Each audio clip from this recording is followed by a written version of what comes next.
ایرو 33 سال د سر کشتنا نویسکار و روشنبیر کرد موسا عنتر در باستبن. آپ موسا ایرو لآمد باکور کردستان لجه کله هاتب و کشتن و وره ببیرانین کومله روشنامه وانان یا دیجله و فراته و هشمارک ریک خستن انجواکا سویل ایرو التاخا کوماره یا نافچه یا یعنی شهیر الآمده لکولانا هجمار 442 کو جه کشتناویه و جبو موسا عنتر مراسم کبیر آنینه لدارخن.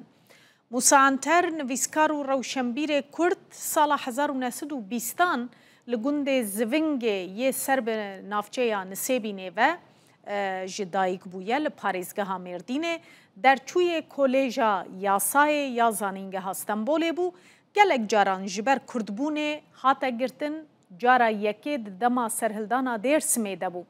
بوه یکی حتا تومت بارکرن کو صفقاتی لزبیده خانما دایکا مصطفی کمال کریه 45 روزان گرتیما. جبر بلاف کرنا هلبسته که کردی ابناو قمل سال 1905 نهان ده چارچوبه یا 2040 نهان ده هات دار زاندن جزای اعدام ورگرد. لزندان ماماک، سلطان احمد، بالمومجو، سیران تپه و نسیبین مایه پشتی دربه 12 ایلون جی به تومتا بلاف کرنا پروپاگاندا کردی تیه دیسا هاته گرتن.